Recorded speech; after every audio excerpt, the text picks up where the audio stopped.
Hello, everybody. This is Joshua Hatton with One Nation Under Whiskey. I am joined today with Jessica, Rabbit, Guillermo, Lomas in the hizzy. It's just you and me, Jess. It's nice. It's kind of quiet. Right? It feels like, when everyone clears out at the end of term from school, it's just the teachers left sort of like putting things in the bin and closing the doors and shutting the school down for Christmas or some other seasonal holiday. Add your own seasons. Right? Finally, those pesky kids, those pesky White Walkers are gone. We could do anything we like. And he's not here. We could go What mad. do you do? What's the first thing you do? Jason's gone. What are you doing? Are we allowed to discuss this legally on wax? I feel like then we're being held to account for things we may or may not do in his absence. Well, I can edit out anything you don't want to hear. Anything you don't want him to hear. We could leave in a smattering of like secrets throughout this. See if he notices things that we've set up. Could be like the podcast that I have recorded for you and given you 25 minutes of completely unpublishable chat. Yeah. So Jason is he is on the road. He's with his family. He's in San Diego, a.k.a. Whale's Vagina. Discovered by the Germans in 1904. They named it San Diego, which of course in German means a whale's vagina. I'm so glad you said that because I was about to do it. Oh, did I take the joke away from you? No, I love it. I can't hear the words San Diego without adding it in my head silently. That's great because that is also a film reference that I knew, which may be my only one of the entire year. Actually, that's not true. I've probably known some weird, obscure other thing Jason's referenced, but this is a modern film. Modern-ish, I guess. Kids at home, don't tell me when this film was actually released because it turns out Anchorman's probably from like 1991 and I'm calling it a modern film. Is it from the aughts? I think it might be from the aughts. Must be. Which in my head is within the last 10 years. Turns out that's not quite true. Not at all. Not at all.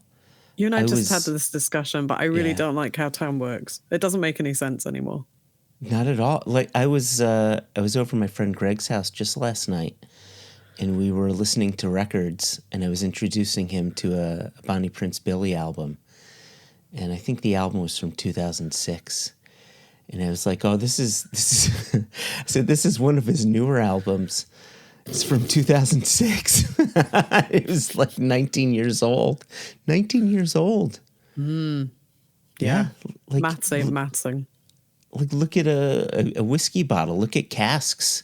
We're releasing whiskeys that are, 2006, 2007 a 2007 distillate is now an 18-year-old whiskey. Well, that's nonsense because it clearly can only be 5. It can only be 5. Yeah. Yeah. Yet speaking of whiskeys and ages and the meaning of aged whiskey or the lack of meaning of age when it comes to whiskey, we have today on the podcast a really interesting guest, Vince Lucca from Powdermen Distillery, located in beautiful Connecticut, America. Connecticut, home of the world's best pizza, I might add. Oh, man. I was amazed that what the podcast listeners are about to hear features no references to regional pizzas. Well, to be fair, Simsbury, Connecticut. I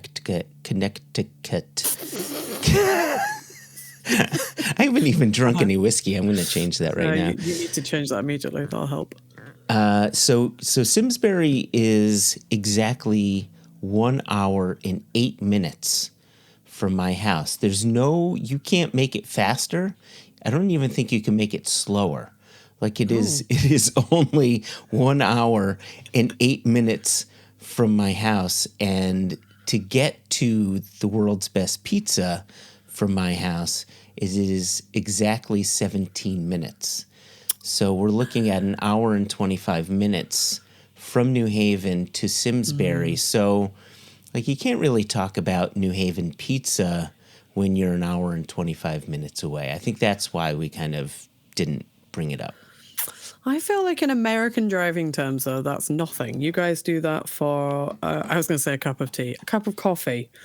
You drive that kind of distance. And like in Scotland, like when you were saying it's an hour and 25 minutes, I was thinking if I left immediately right this second now and got in the car and drove an hour and 25 minutes away, you guys would think that's not very far, but I could be the other side of Edinburgh and that's really far away. That's nothing. Yeah, it really is nothing. That's why it always makes me laugh when I see these Facebook groups and people looking for travel tips around Scotland, and they're like, oh, we're just going to drive from Stirling up to Fort William and then we're going to make it up to Skye. It's just one afternoon's driving because it's only blah, blah, 100 miles. Yeah, have you seen our roads?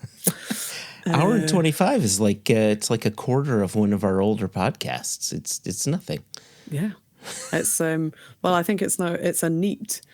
an hour and 25 is a neat extra episode, I think. Is that not our current timing? That's true. Exactly. That's about it. That's about it. Although if you're Matthew, who I interviewed from Good Spirits, a neat 125-hour podcast is about 3 minutes at the speed he listens to podcasts. Oh, that's true. What is it, 8 times? Is that what he does? Oh, I think it's about 129 times. It sounds like basically you've taken helium and you're being fast-forwarded on a cassette, if you want a dated reference. So sticking with the theme of time, we've got Powdermen Distillery who are producing bourbon, and here in Simsbury, Connecticut, and doing it in a way that I think, traditionally speaking, I wouldn't say we in the podcast have talked about it necessarily in a pejorative manner, but more in a somewhat skeptical manner. Is that a fair statement? Yeah, I would say skeptical, but I think that's because we think about whiskey, I think, predominantly in the Scottish way. Is that what I mean? Which means that some of the things that these guys are doing are completely alien to what is happening in Scotland. So I can understand why perhaps this would be viewed in a skeptical way. But I can see you doing, and the listeners can't, but I can tell you, you're doing a little nose and a little sip, and you're not screaming and throwing it over your shoulder and running out the room. So maybe the skepticism is unfounded. It's just because it's different. It's different. We're talking around the elephant in the room, and I want to continue talking around the elephant in the room. I really am enjoying what I'm nosing. When I went to the distillery, I didn't know what to expect at all.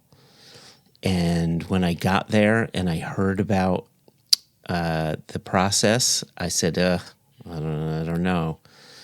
And I really enjoy their whiskey. I think there's love and care that goes into it because a lot of thought went into it. And I don't think that what Vince and his dad set out to do was to do anything half-ass. No, it doesn't sound like it. Yeah. I want to get to the interview, but before we do, is there anything that you wanted to say going into it? No, I think we should do the interview because otherwise I'm going to accidentally give us a bunch of spoilers, and I don't want to do that. But I'm deeply regretting coming to this interview with no glass, and watching you drink that is making me... Maybe while we listen to the interview, I'll have a Scrabble around on my desk and see what samples I can summons up for a little drinky poos comparison at the end of the interview. How about that? That's a good idea. Yeah, get a pour in your glass, and then let's have a wee taste. Okay, commence the interview then, at your leisure.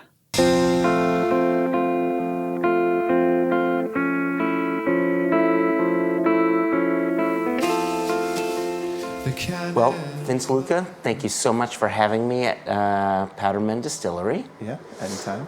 This is now my second time here.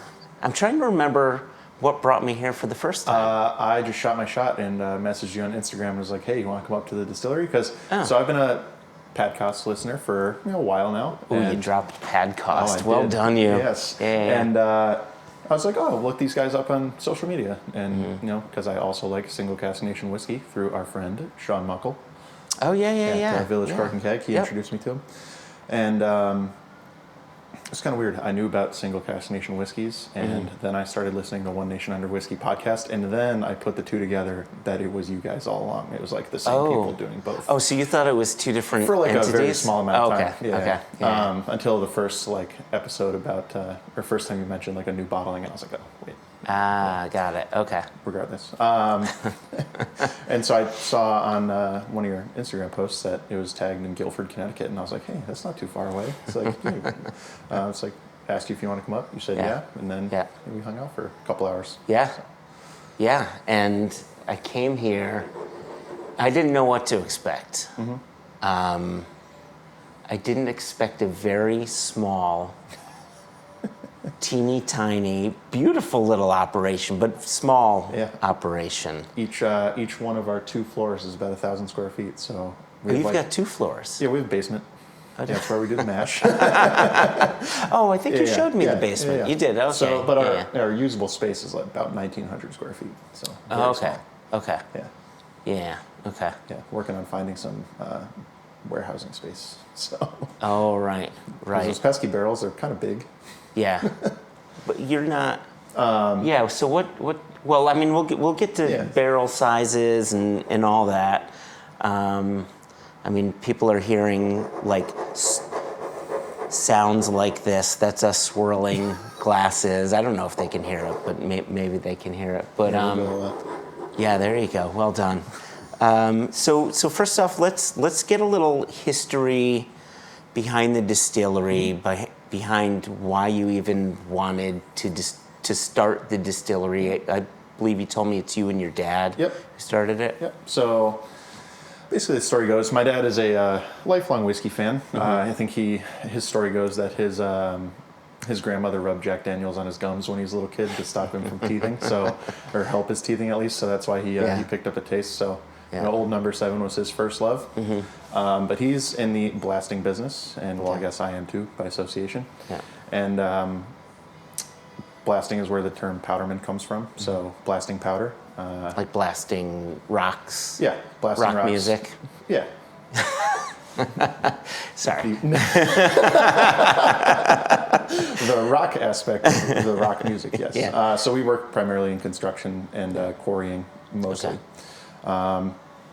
But so he's been in the blasting industry since he was actually 14 years old. He was on his first blast. Yeah. I got him beat. He took me on my first blast when I was 4 years old. Whoa. Yeah. Okay. But, so powder is the old school term for blasting products that people still use. A case of powder, that kind of thing. So a blaster is historically referred to as a powder man, and then when you pluralize that, it's powder men. Yeah. Okay. So if you think about the history of mining, you think of a sober guy. Probably not really. Probably not. No. So blasting and alcohol go way back. Especially whiskey. So. One of the first indigenous, well, I shouldn't say indigenous because they're not at all. One of the first immigrant groups, that's how English works, the word is immigrant, groups, to come over and really start working in the mines were the Cornish. So Cornish were huge tin miners, and then in the mid to late 1800s, the tin mining industry in Cornwall started to go down the tubes. And a lot of them basically brought over kind of moonshine with them. Along with that, you had your German immigrants who knew how to brew beer and distill, and then you had specifically your Irish and Scottish individuals as well who brought over really the kind of mastery of distilling. And so a lot of those guys were miners. And so even still to this day, a lot of coal miners in Appalachia are moonshiners because you work 7 days on, 7 days off in a mine. What are you going to do with your 7 off? You're going to make whiskey. My dad's run into a bunch of different people that you could refer to as moonshiners in his life as a blaster. But really, he made a friend. So I tell people all the time, in the blasting business, the coolest thing we do with our blasting business is we are the explosives consultants for the USDA Wildlife Services. And so they use explosives to clear beaver dams primarily. Oh. And a lot of that is through the American Southeast, where the beaver population is, very, very healthy, and there's a lot of wetlands and stuff like that. But if beavers happen to build a dam somewhere they shouldn't, or it inhibits a farmer's field or something like that, you can go in and clear the beaver dam, and a lot of the time the most efficient way to do that is with explosives. So wow, okay. At some point in my life, my dad got hooked up with them, and he met an individual named Charlie who was a moonshiner. Okay. And so he had a still site in the backwoods of Fayetteville, North Carolina, that you access by canoe. Yeah. And my God, like absolutely illegal. Oh, 1,000,000%. So he really, him and my dad became fast friends because they both liked, like shooting guns and, like kind of, pardon any listeners that are hillbillies, but hillbilly stuff. But, it's fun. And so he really taught my dad how to make liquor, allegedly illegally. And and so, my dad being in the blasting industry, having his federal explosives license, making illegal liquor in the state of Connecticut, where, your neighbor, even if you live in a rural area, is like less than a quarter mile away from you. Yeah. And if you distill outside, typically the smell carries for some distance. Yeah. It's not really something you can engage in illegally, in a easy to get away with manner, so to say. So, my dad wanted to get into the hobby, but couldn't really without doing it the legit way. Okay. So, Charlie convinced him to buy a still, leave it in his living room. It's actually our very first still, that you see right through the door there in the still room. So I'll take it apart right now. Yeah. We still use it. I just took it apart to clean it, last week or so.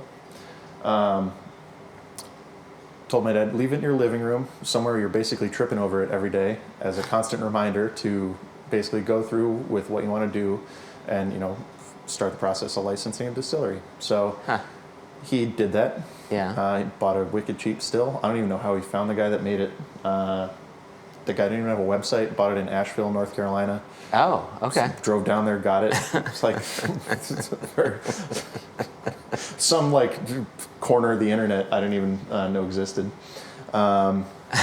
Until I started getting into the business and looking for still parts and stuff like that. And then, you meet people and you're like, this is your livelihood? You make still parts? It's like, yeah, okay.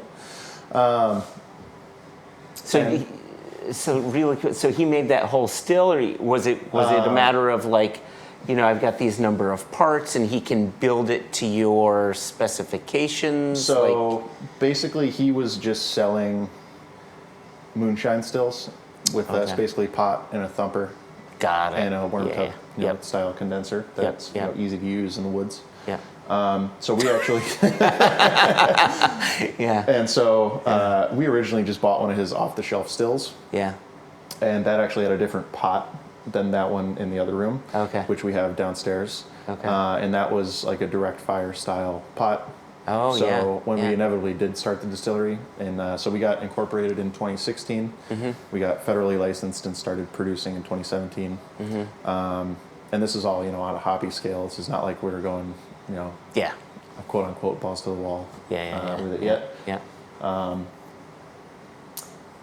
And when we did that, we had him actually make a pot to our specifications. So being, I don't entirely know if direct fire stills are 100% a no-go in Connecticut, but I do know that they're very, very hard to get the fire marshal to say yes. Yeah. Yeah, I actually met a guy, so we just went to the American Distilling Institute conference in San Antonio. Oh, okay. I met a really nice dude, distiller and owner at a small distillery in Texas, and he was like, oh yeah, my still's direct fire. I was like, what? Well, yeah, I mean, balcones used to be. Yeah. But they switched now to, I don't know, to some sort of internal system that kind of mimics it, but they used to be direct fire. But that's Texas, I mean. Yeah, sure. I mean, anything goes, Yeah, so rather than going the direct fire route, my dad's been in the restaurant industry off and on most of his life, and he found actually an induction stockpot heater. Basically, that's it's like 7,000 watts. So that was our first heat method, was actually induction. So we had a induction stockpot grafted onto the basically a pot for a pot still, and that became our first still. Okay, so it's induction heated. Yeah. That is very cool. Yeah. It's so word to the listeners out there that may or may not be starting distilleries and looking at heat sources. Yeah. Induction's good, just don't buy the cookers that we bought. They break all the time. If you're really interested, reach out and I'll talk to you more about it. But oh my goodness. So right now we have 3 of these induction heaters and 2 of them are broken. And we're just using them for parts to keep the third one alive. Wow. Until what? Until what's the next solution?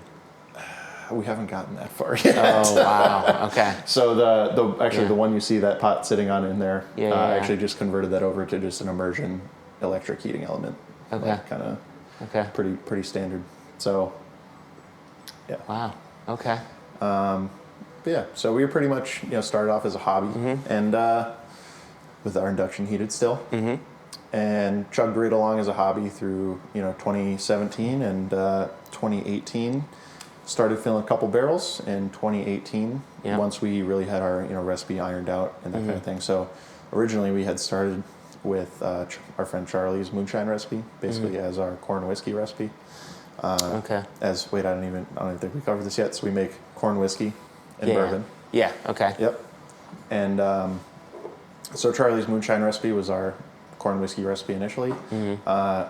Luckily, he had a no sugar recipe. He was just straight corn whiskey, whereas a lot of moonshiners, they're like 30% corn, 75% just like domino cane sugar. Oh wow. Yeah. Okay. And his was just straight corn with so he, enzymes to start off the. Well, it was about 90%. Well, it was like 80% corn, actually like around 10% cornmeal, and cornmeal helped to get some more surface area in your corn. So it's basically like starting with an artificially small grist size. You just had to buy interesting expensive cornmeal at the store. Okay.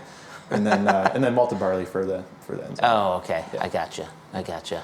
So we've evolved it a little bit from there, but not too much. Yeah. Okay. So that's your corn whiskey. Yeah. And then bourbon. So really, why we didn't start filling barrels straight away is we didn't really know if the spirit would make a good bourbon yet. So we started playing around with like stave aging, just like jars of corn whiskey at first, just to kind of test out like the oaking aspect of things. Really had no.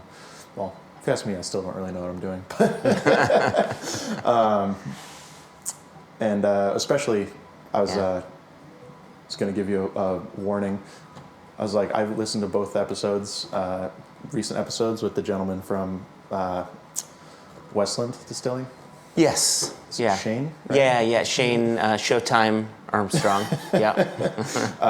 He's a super smart dude. He's a really smart guy. I was like amazed by him talking about his blending process and stuff. I was like, man, if I ever do that podcast, and now here I am, I was like, got nothing. Well, I've tasted your whiskey, so I would argue you do know what you're doing. Right, fair enough. So you were saying staves and jars. Yes. So we started out doing that with good results. We were playing around at the time with like, how can we speed this process up a little bit, but nothing crazy. It was like, actually have a jar in the back room. We had our friend put a valve stem in the top of a mason jar so you could actually pressurize it with air. And we accidentally blew up a mason jar one time trying to put air pressure in it. We were in the actually I think the glass stayed intact, but the lid literally blew off and hit the ceiling. It was funny. No eyeballs were injured in the thank God. in the prototyping process. But we finally got a couple of barrels. We got hooked up with the Adirondack Cooperage in Utica, just outside of Utica, New York, and they do a good number of spirits barrels now, but I believe they still mostly do wine, Finger Lakes wine region type stuff. Oh, yeah. Okay. I'm not totally sure. I mean, they do a ton of barrels out of there. Yeah, okay. So we got a few barrels from them. In 2018, we filled 4 or 5 barrels. Just small 10 to 15 gallon barrels. Got it. And then we had planned on actually having our grand opening, really taking it from a hobby to a weekend business in May of 2020. And so that really stunk. We were trying to plan a ribbon cutting with the town and everything, and then it was like, well, COVID, that's a no-go. Womp womp. Yeah. So we had to go. obviously to keep the lights on at the distillery building, which we now had, and it wasn't generating really any revenue. We had to go back to work in the blasting business. Well, at the time, 2019, I was still in college.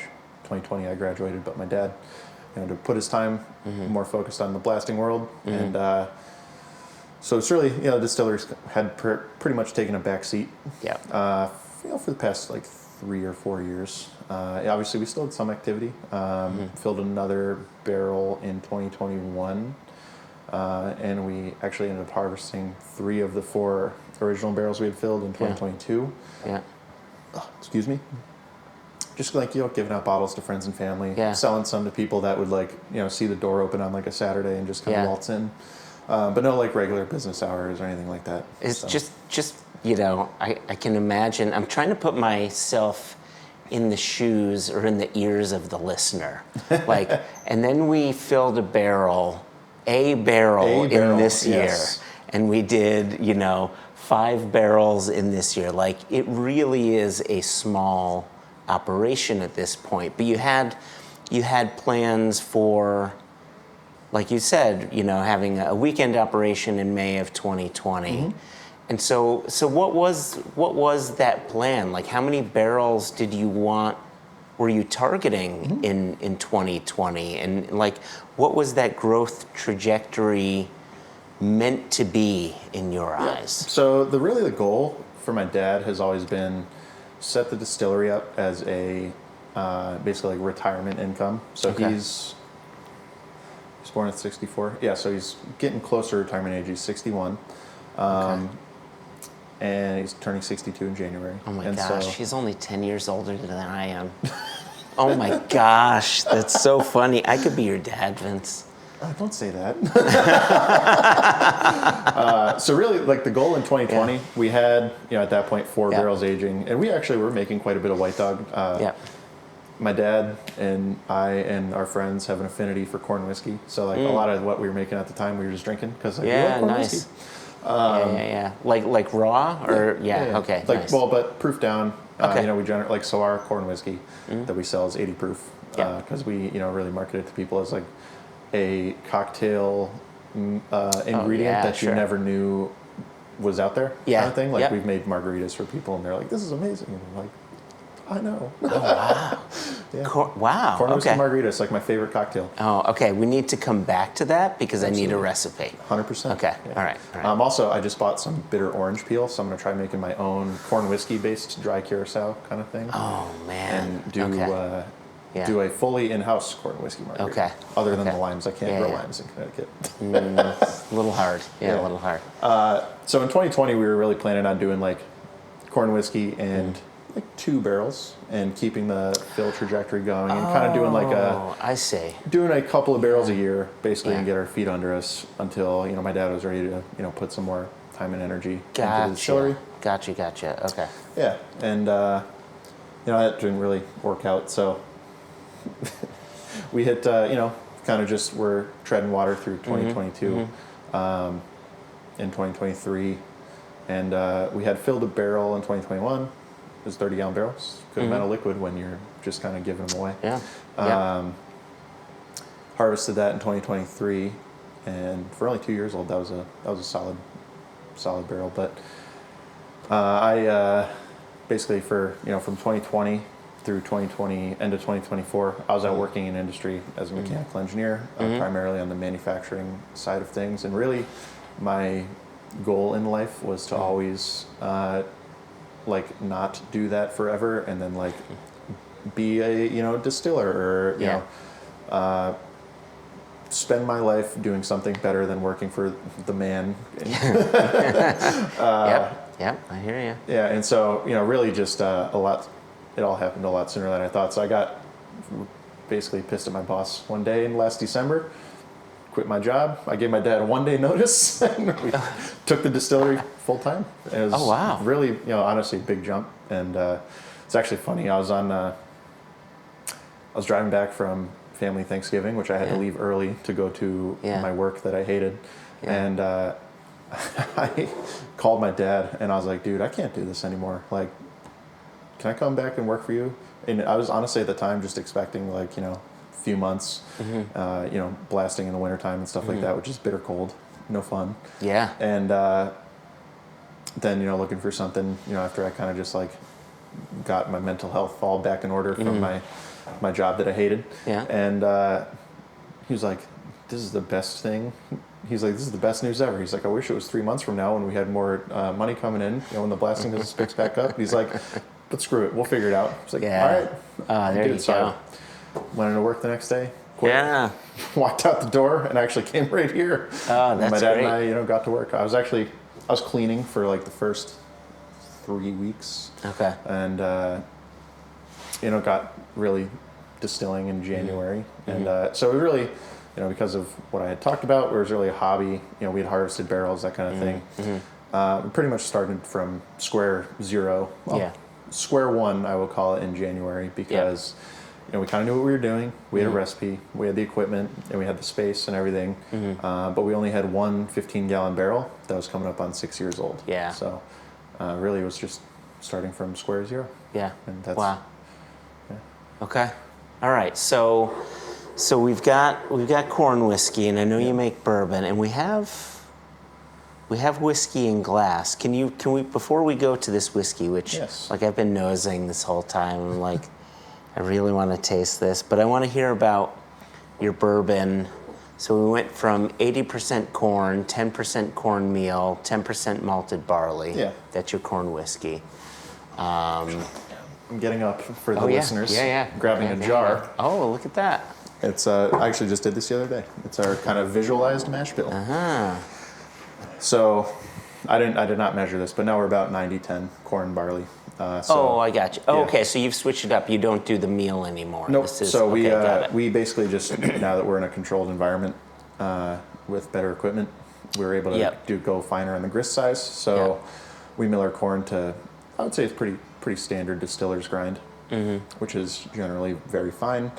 So we're 90% corn, 10% barley, and in this jar is actually our fun new corn that we've begun, or haven't begun yet, but will begin using. Okay. Excuse me. It's actually a locally grown heirloom varietal. Oh. That's called Wapsie Valley corn, for those of you who are listening. It is like deep red and yellow and orange kernels. Yeah. And I think it's pretty. Yeah. Yeah, I will be taking a picture of this so we can put it up on the old interweb. So this is Connecticut corn. Yeah.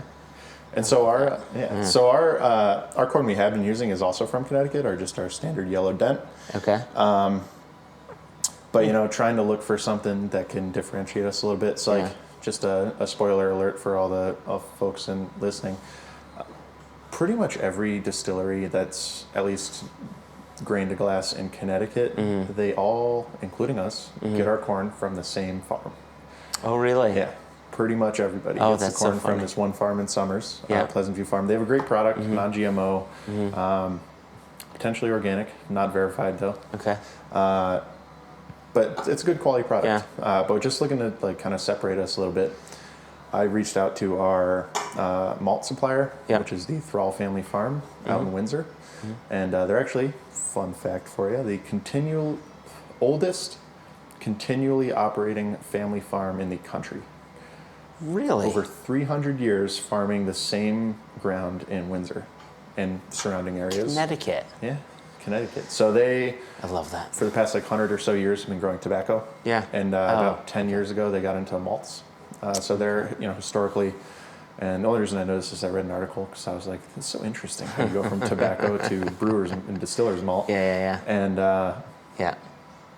so they historically have pretty much grown whatever the money crop of the time is. Sure. And for 100 years, that was tobacco. Which totally makes sense, right? Connecticut shade leaf, absolutely. right? And so they've really been pioneers in the whole Connecticut tobacco industry. Even still, they still grow a lot of tobacco. And it's like, I was talking to a gentleman who works there, and he's like, all our tobacco is sold before we even plant it. I was like, that is insane. That's amazing. Yeah, that's so fantastic. I'm sure I've driven past their farms with the red barns, and they have them open. You can see all the huge tobacco leaves hanging. Yeah, I've driven past that many times. Yeah, so it's super interesting. But so 10 years ago, they got into distillers and brewers malts, and so they do many different grains: rye, barley, I have some triticale from them, which is a cross between rye and wheat. Oh, They do wheat. Yeah, I've heard of that grain. Yeah. Okay. Yeah, They do yeah. wheat. They do, obviously multiple different varietals of barley and wheat and all kinds of things, Okay. different malting levels. Yeah. But I, thinking, I was like, well, he's literally from the oldest farming family in the country. He's got to know somebody that grows an heirloom corn somewhere in the region. Yeah. And so I, was just talking to him one day. I was like, hey, do you know anyone that grows an heirloom corn? He's like, I do, actually. I'll reach out to the guy for you. So Wow. Okay. he got us a sample of the corn. We made, a number of batches with it. And we filled a 15-gallon barrel, Okay. which is what's in this Glencairn resting here.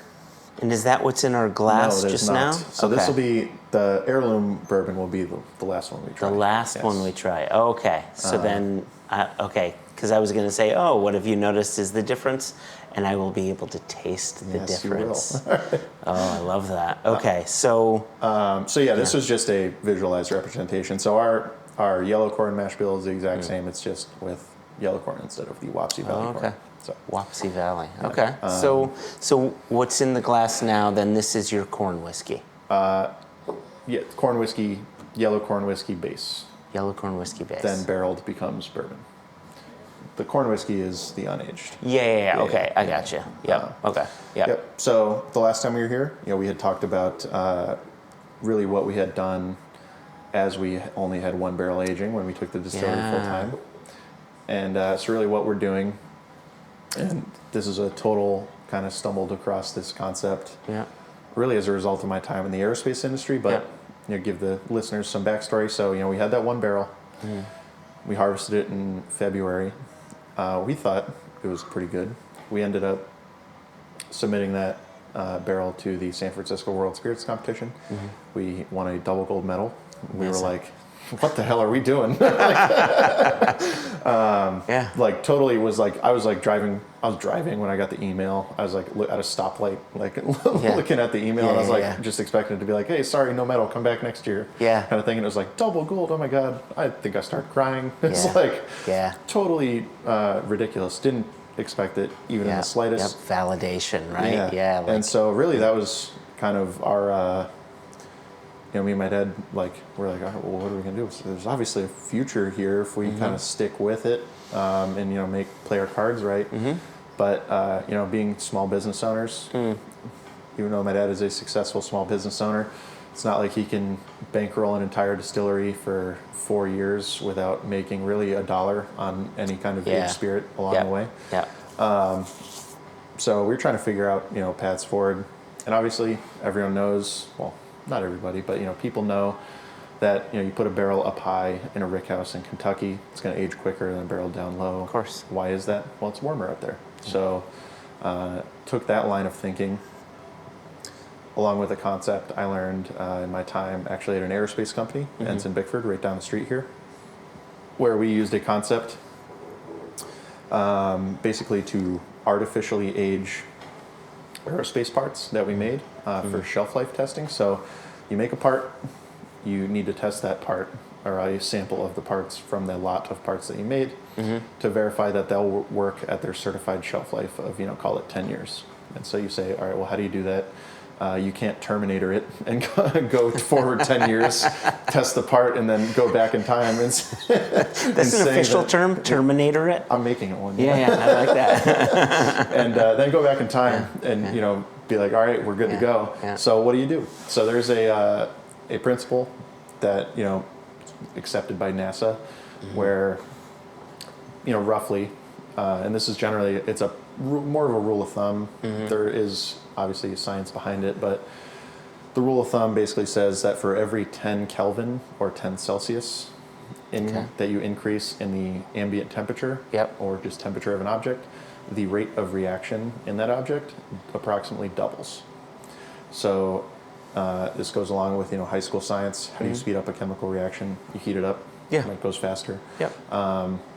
I think of it kind of like, from absolute zero, where there's no atomic movement, right, all the way up through, infinity. Every 10 Kelvin, that rate of those atoms bouncing around will, double every 10 Kelvin. So basically what we do in the aerospace world, you make a part, you wrap it up, whatever, put it in an oven, and not even kidding, for like a month and a half at whatever the prescribed temperature is. And it simulates like 10-year shelf life. And this is accepted by NASA as a thing. Like this is how they certify the shelf life on all the parts. And so I was like, I wonder if that applies to whiskey. Obviously thinking about the whole rick house, up high in the rick house, age faster type of thing.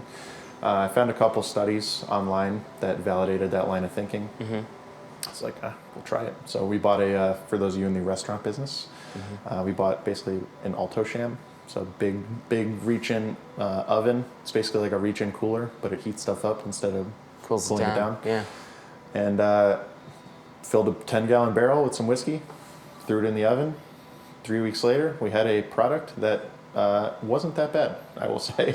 And then, with some iterating. Yeah. Joshua, having had the second barrel we ever did, well, you tasted both. Yep. But I believe you bought a bottle. I did. Did you get your bottle from Mark? I did. I got my bottle from Mark. Yes. Yep. Of the Honeymoon Cask. Honeymoon For those Cask. of you who listened to the podcast, he mentioned it in the end of the episode with... it was when Jason went to the distillery in Virginia. Catoctin Creek. Yes. It was with the episode of Catoctin Creek. Yeah. With Scott Harris. Yes. So basically with the story with that barrel was we put it into the accelerating aging process under heat for a couple weeks. I didn't want to burn the distillery down, and I recently got married. We were going on our honeymoon, so my dad was also out of town at the time, so I turned the oven off while we were gone, so it sat really at ambient temperature for a few weeks, and then we started it back up again when I got home, and Joshua was like, "Oh, the honeymoon cask." Yeah. I was like, "Well, there you go." So that stuck. So this in our glass is the next batch, and this was it's good, but it is more pivotal in the learning process than anything. So, learning process from what perspective? I will tell you after you take a sip. Oh, okay. Yes. Okay. All right. Well, first I want to nose it again. I mean,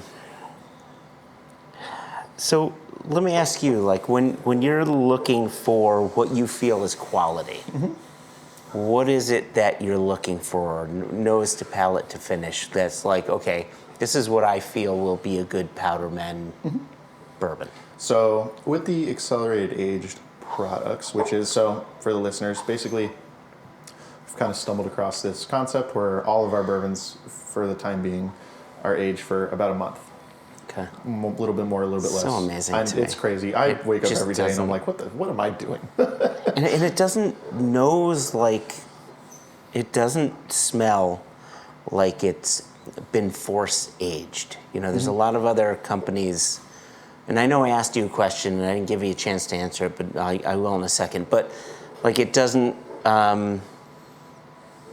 it doesn't have this artificial accelerated aging smell to it. And especially when I tasted the honeymoon cask, it just tasted like a proper damn good bourbon. Oh, I appreciate that. Right? And I think back to Jason's 40th birthday. We went to, and I think I may have told you this when I was here last, we went to High West and we drank way too much whiskey with a bunch of his friends, our friends, and David Perkins at High West. And we went to his warehouse, and outside of his warehouse were a bunch of 20-foot containers. And, this is in June, and it is hot as hell. And it's like, what are these containers? And those were containers filled with casks, and he was accelerating the aging process, putting them in hot-ass containers in June, July, August, because he said this just makes everything move faster. And he was just validating exactly what you're doing. So anyway, I forget what you were saying that I totally interrupted. What am I looking for? Kind of. Yeah, exactly. What are you looking for? For me, it all starts with the nose. I think there's a lot to that whole.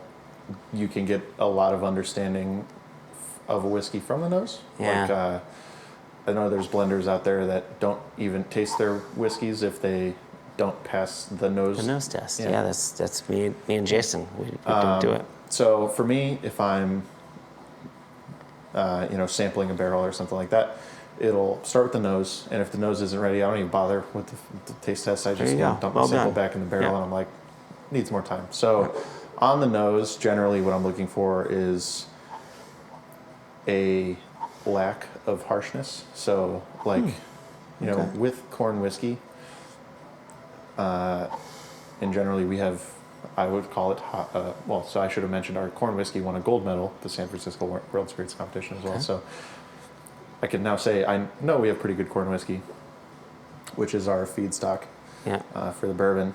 But obviously corn whiskey, no matter how good it is, it's always got that, you know, kind of ethanol-y, any white dog really kind of got that ethanol-y punch. So first and foremost, I look for that to go away. Secondly, I try not to make any kind of preconceived notions on specifically like aromas I'm looking for, just that it kind of becomes pleasant at a certain point. Okay. So interestingly enough, and I don't have any samples, I wish I did, but with the accelerated aging thing, there's kind of a strange funk that just like comes along with the nose for most of the time, and then literally like overnight it'll just go away. Oh wow. Yeah, and so when I know when I get to like the 3-week mark, I'll start sampling like every day, every other day, and you know one of those days it'll be like, all right, I now know this is it's there, it's getting there. Oh wow. Okay. And then from there, on the palate, one thing I've been focusing on recently is palate continuity. So continuity from the nose to the palate. Yeah. And I would say this batch is getting there. Next batch, we're sold out of. Oh, actually, we're not sold out of it. I literally saved the bottle for you. Oh, Yes. oh, good. You're a good man, Charlie Brown. I appreciate that. Oh man. Yeah, I'm like, as I was nosing this, you mentioned sort of like a little bit of funk on the nose. I'm getting some of the corn, obviously, but I'm getting a spiciness, like turmeric and a little, like even like a chai spice kind of sweetness coming through. So with this one, this is batch number 9. Okay. And so at this point in time in my journey, when I say journey, I consider myself lucky having kind of stumbled across this. You know, how long would it take a distiller generally to go through multiple production cycles of bourbon to be able to kind of knowingly tweak their process and actually see the end result? Like, Yeah, I mean, maybe you like gotta, if you have a 20-year career, maybe 4 times, 4 or 5 gotta times. wait years. So I say in my journey, this was made in like July. So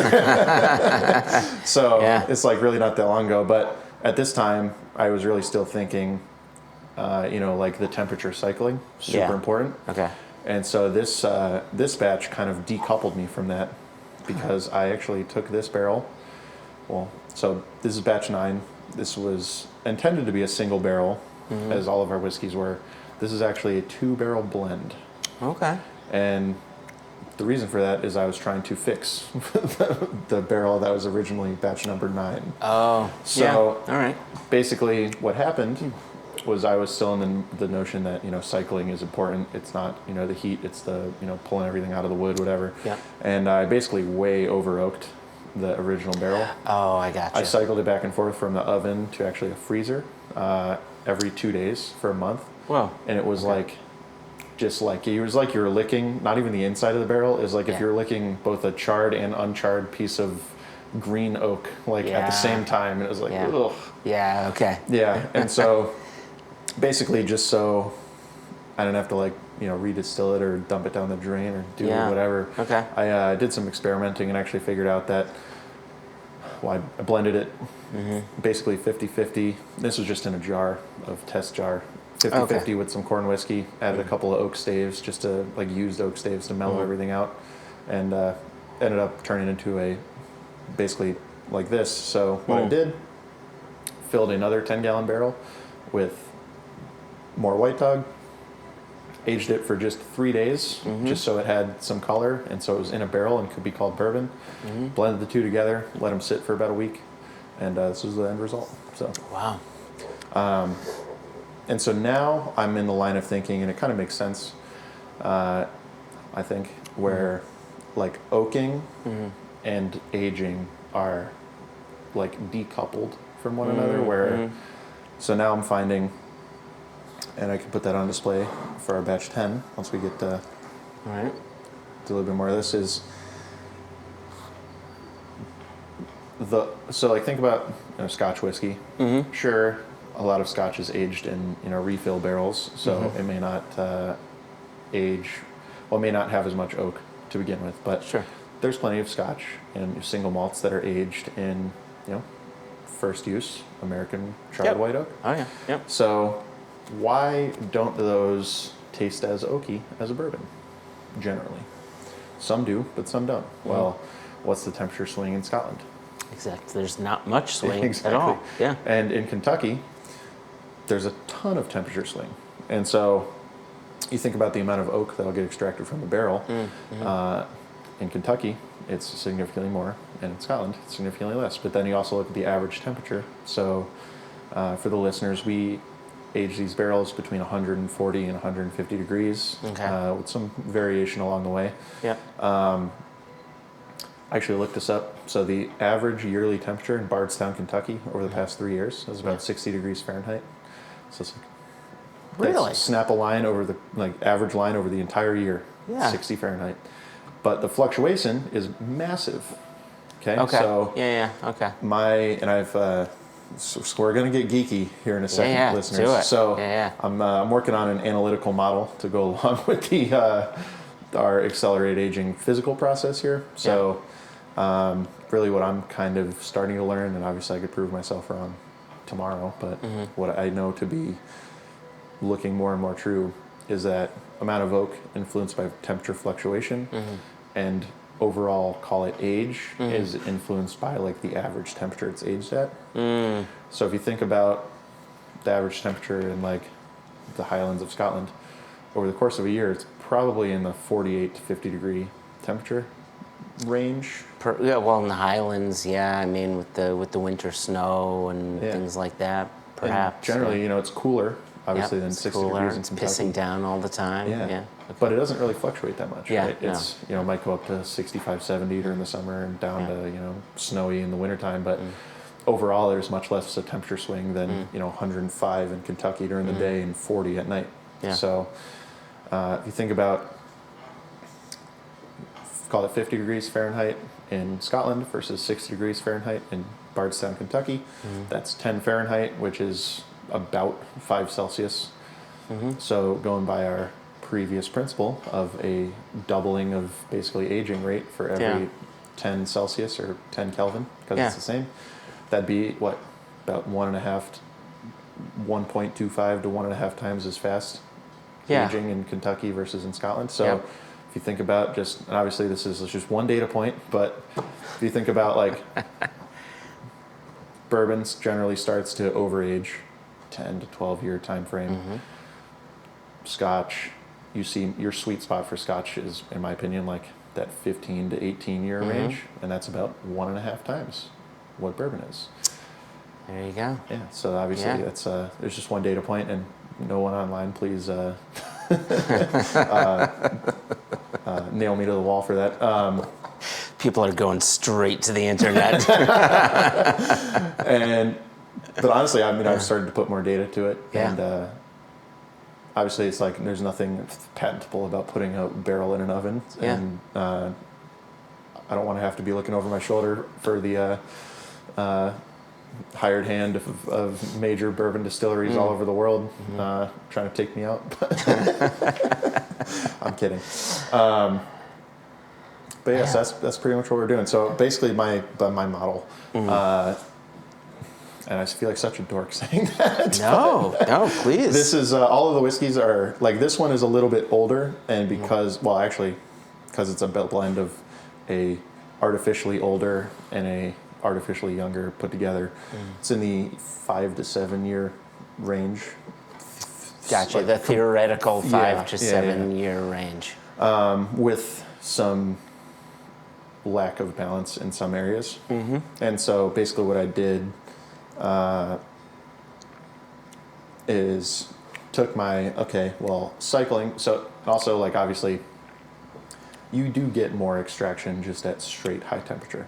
So they are, coupled together in a way, but you can really accelerate that with the cycling. Okay. So I was I definitely do not need any help with the extraction. Yeah. So I went for the next batch, which I have right here. It's batch Okay. 10. Before we go into batch number 10, Yeah. I want to just talk about my experience on this whiskey. So, the nose, I love.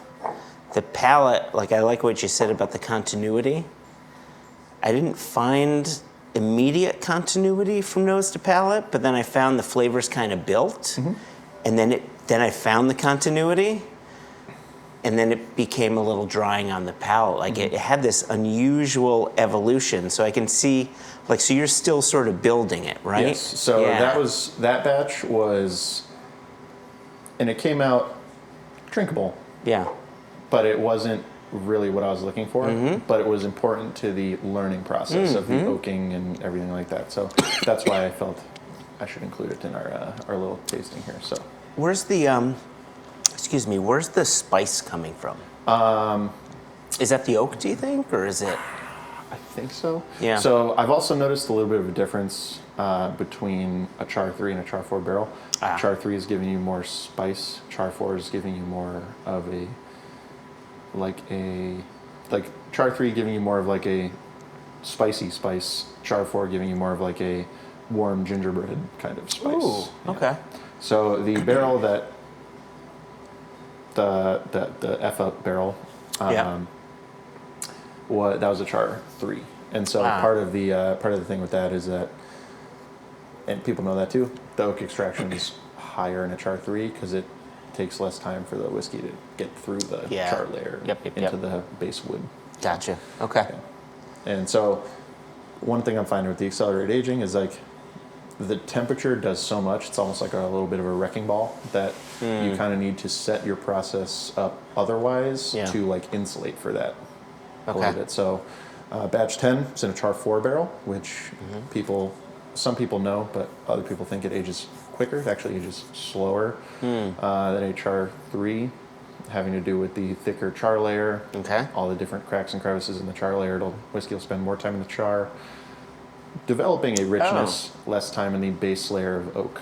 And so, like when I think about char and charcoal, like I think of Jack Daniels or Dickel, and they put their whiskey through a layer of charcoal, and you end up having this sort of softer style of and whiskey. So that's the other effect, is that when it is moving in and out of the wood, you do get that filtration. Yeah, effect. okay. So I'll have a sort of similar experience, you think? Okay.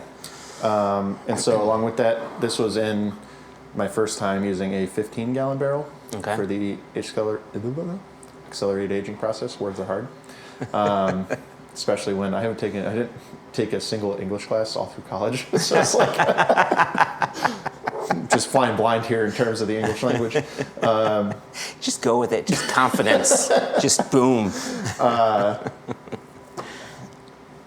I was going to say, just reminded me, another impressive younger person in the whiskey world is a gentleman from 15 Stars, who's, I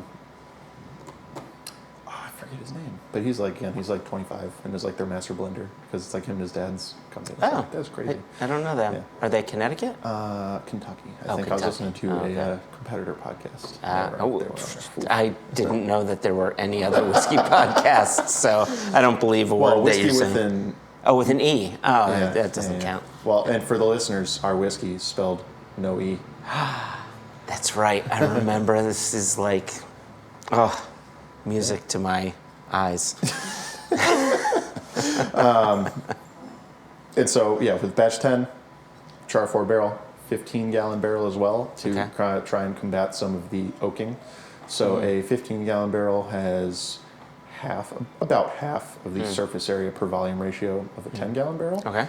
Even though it's only 5 gallons bigger. Just because of the way geometry works, it's that exponential at that point. Okay. Where a 15-gallon barrel is going to have much less oak influence. So okay. Get you Here, let me move that. All right. Thank you. Oh, whoa! That is a horse of a different color. Yes. Wow. That is wildly different. And so this one, for the listeners, this was aged for 1 month and 2 days. It is 104 proof, which is our cask strength. We use a low barrel entry proof, which I like. It's kind of like so we have a really, up until you put some science into it with the accelerated aging thing, where you really use a pre-prohibition style, high corn, low barrel entry proof, off grain fermentation. Okay. That kind of thing. So, Okay. How long is your fermentation? about a week. Okay. Yeah. Wow. And so this one we're about to drink is really what I'm trying to now build. Our, I think Jason might call it, and you might call it as well, like the distillery character. Yes. So one thing I like about the Scotch whiskey world that I think bourbon could embrace a little bit more, so I'm trying to be take the lead on that, is like there's so much more focus on the spirit in this itself in the Scotch whiskey world rather than the aging process and the casking and all that, which is obviously still important. There's tons of finishing goes on in the Scotch world, but I don't think you'd ever hear about a bourbon podcast talking about line arms on a still. You'd probably only hear about that in Scotch podcasts generally, or fermentation times or worm tubs versus shell and tube. And so really, like, I love all that. And I think there's, a lot to be gained from focusing more on that in the bourbon world. So really, that's where I'm coming from here. And so I think this is a good sweet spot for me. Wow. This is really first batch, I think, that's, started to build some continuity with the palate.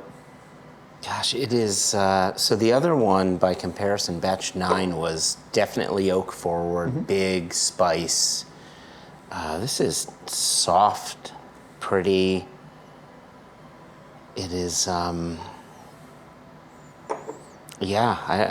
don't even know what to say, but it is. I don't want this to sound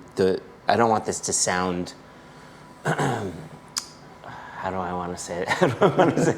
Like, this is such a welcome nose. Like, I put this to my nose, I'm like, this. It's such a surprise. It is not what I'm expecting at all. It almost noses like a Scotch whiskey matured in new char oak. Back to what you were saying before. It's that softer style of new charred maturation. Note, I was loving the conversation with the gentleman from the Diageo, but the Clynelish distillery. Oh, Ewan, yeah. Yeah, and talking about like waxiness, and really something I'm focused on too is mouthfeel. So I love like a thick spirit, and that's why I went with the lower barrel entry proof. So we go in the barrel at 104 proof. Oh, okay. And this one actually came out of the barrel at 104 proof, so it went down and then back up during the aging process. Wow. Yeah. Okay. But low barrel entry proof, I feel it gives us a much thicker kind of almost waxy spirit. Yeah, it's really lovely. All right, I'm going in for the kill. Oh, that's interesting. So it started off like really soft, delicate spice, graham crackers. Do you remember Cracklin' Oat brand cereal? Yeah. I had a friend of mine that drank some, and he's like, "You remember Golden Grams?" There you go. Yeah. I was like, I think you nailed that one. Yeah. Or if you want to get really fun, Teddy Grahams. Oh, yep.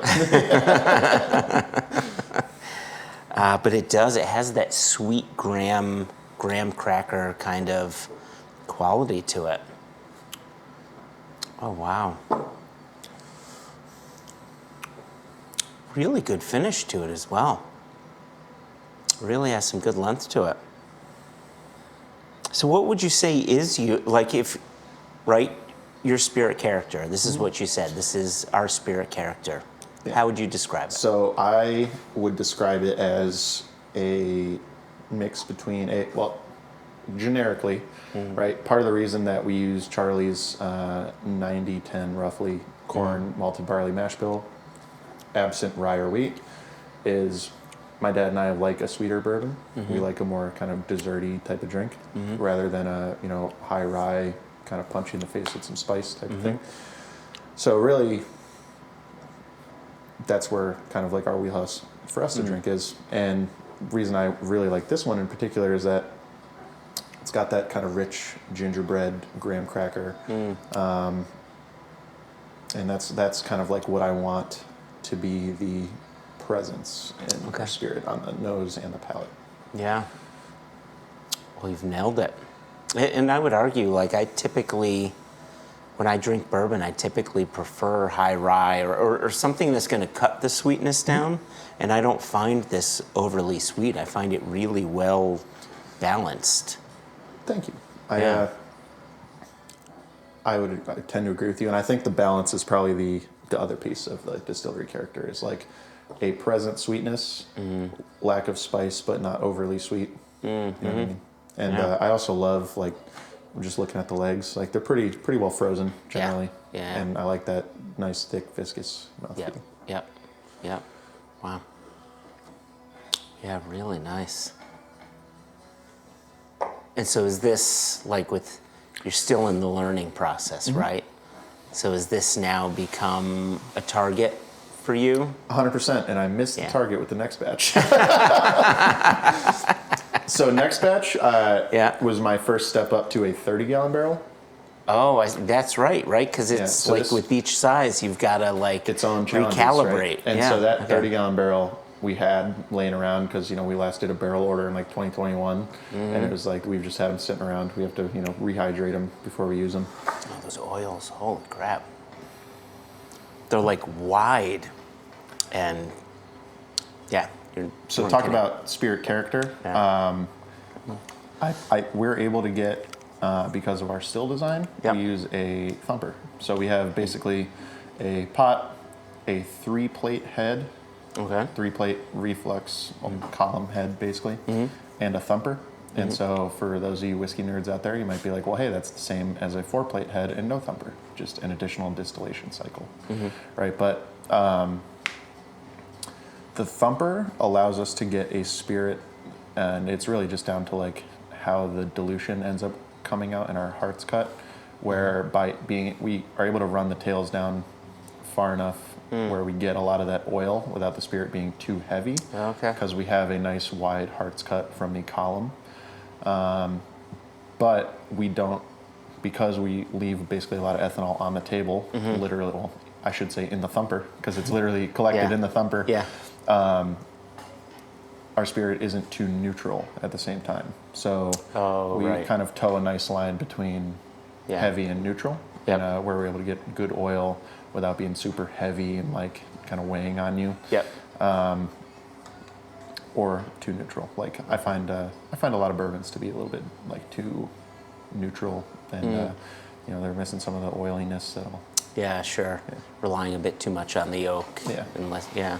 So what is your heart's cut then? What starting ABV, ending ABV? So starting ABV. So because of even though it's a pot still, because of the hybrid nature of it, really the starting ABV stays all the way till 3/4 from the end. So we pretty much run 175 proof from the start to like 3/4 of the way through, and then when the heart's cut starts to peter out, basically the tails.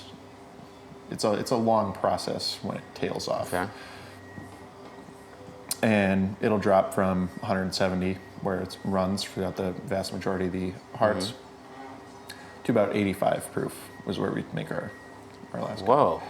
But it's because of what I mentioned, because of the still design. Yeah. It's hard to articulate like how it actually affects the whiskey, but it even though that sounds like a wide tails cut, it does. It sounds like yeah, it's not. If that I mean, no, it doesn't make sense, but so it put it this way, basically we put the product through 3 distillations, or 4 actually, before it enters the thumper. So at that point it is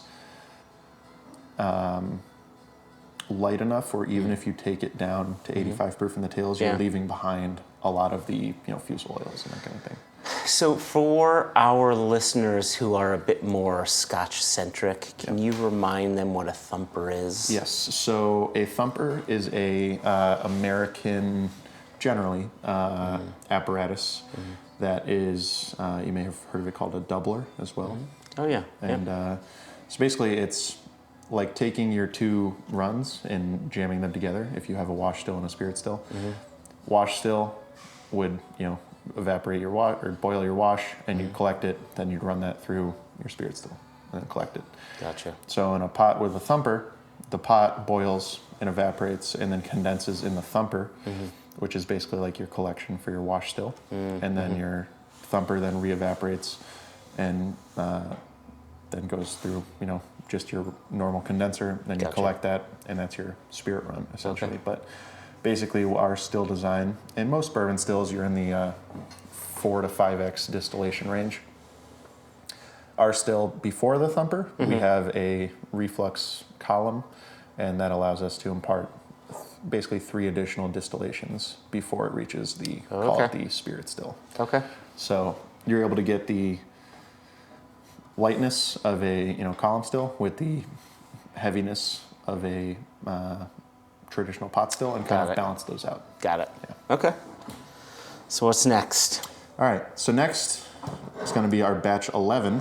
Okay. So this was our first foray. You get the cork pop. There we go. Ah, well done. This is our first foray into a 30-gallon barrel, and this one happened to be a char number 3. So this is where I started to learn a little bit more about the char levels. Okay. And so this one has some of the character, I would say. Okay.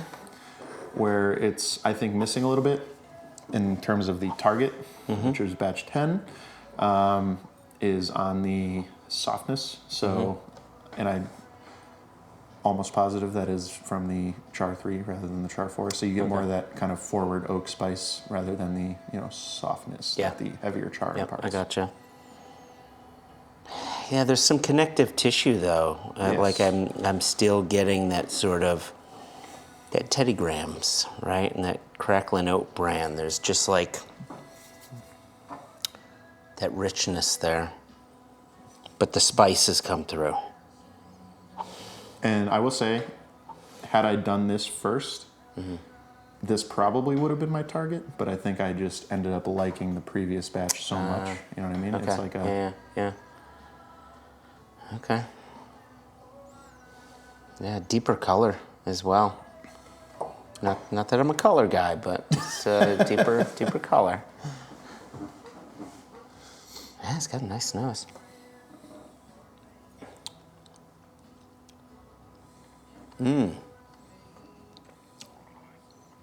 Oh, it's got a hell of a mouthfeel. Oh, it's like, this is much darker. It's like espresso bean. It's like really earthier.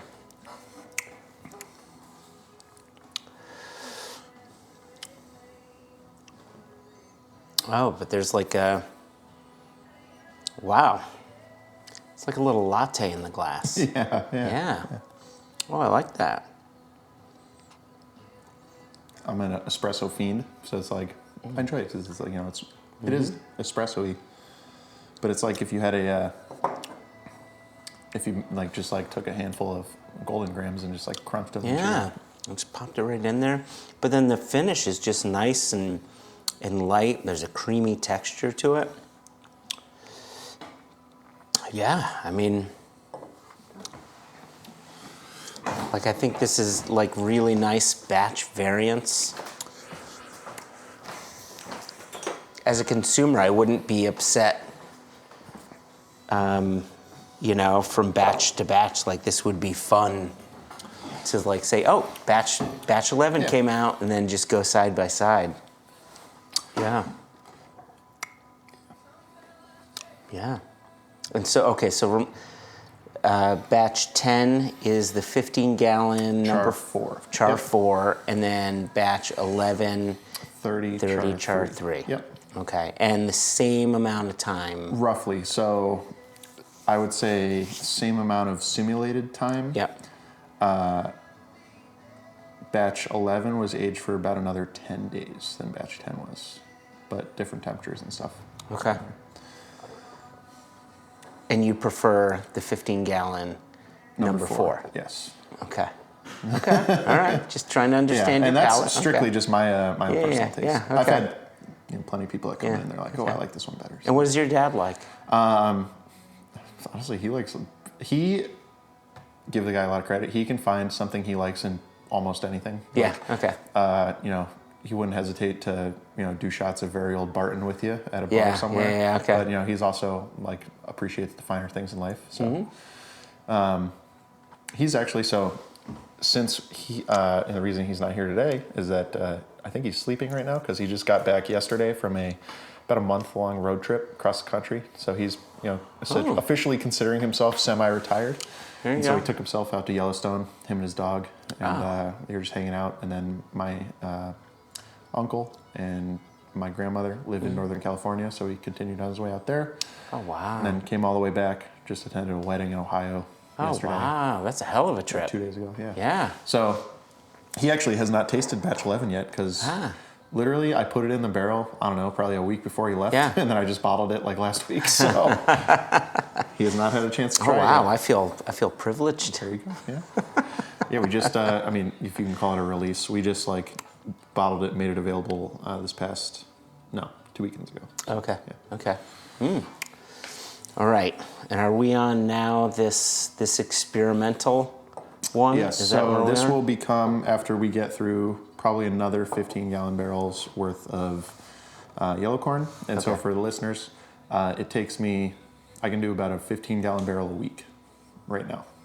Oh, okay. So switching over from corn to corn, just so I don't get confused, Yes. Yeah. has taken me about a month to go from getting rid of all my yellow corn distillate, starting and completing the Wapsie Valley corn distillate, Yep.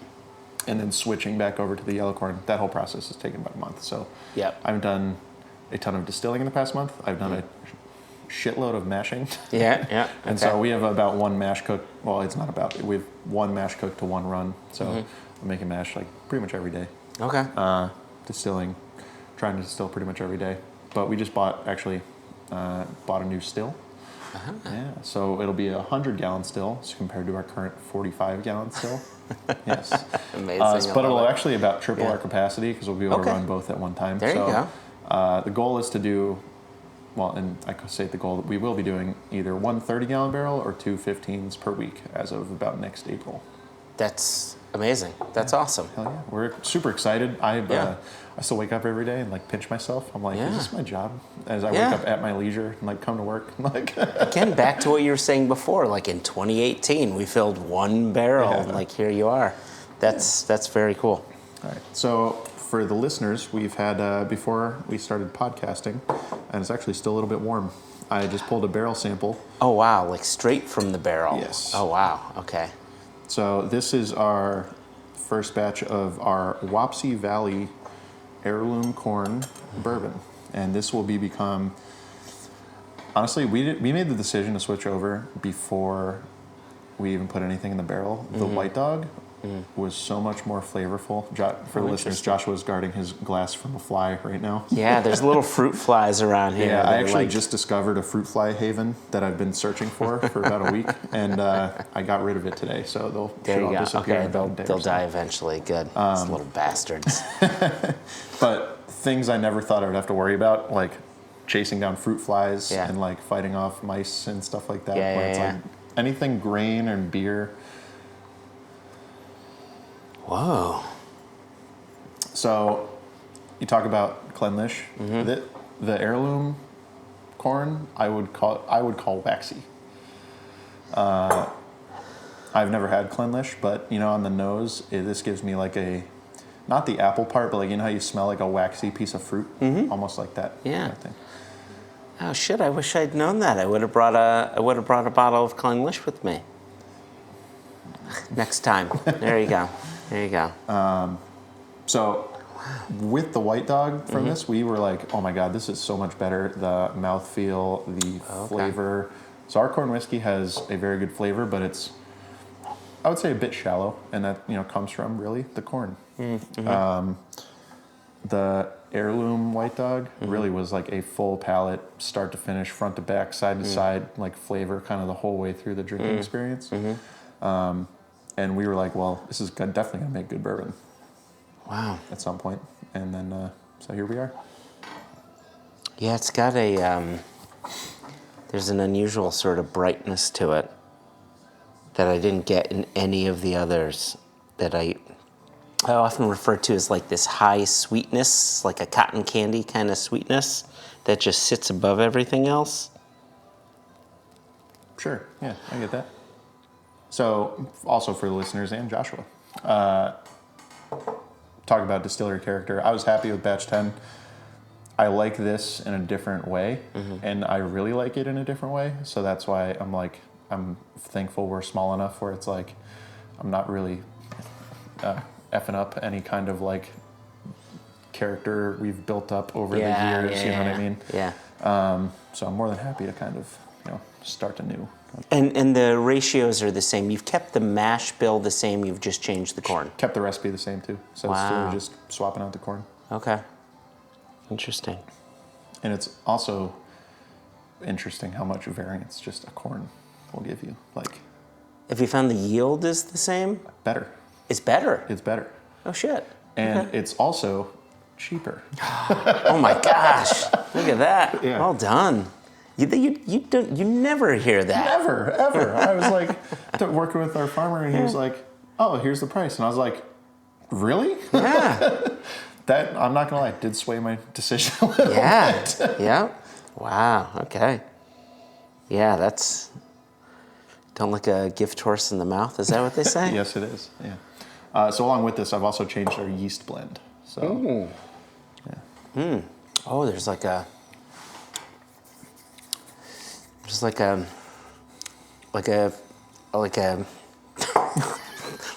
where's the words? I didn't take English in college either. I just went to the broadcasting school. There's like a candy apple sweetness to it, like a fair apple, but it's just the candy. It's not the apple. It's just the candy coating. I still get, on this one at least, I still get some of the golden Grammy type of thing coming through for sure. Yeah, I didn't mean to leave that out. Oh, no, you're good.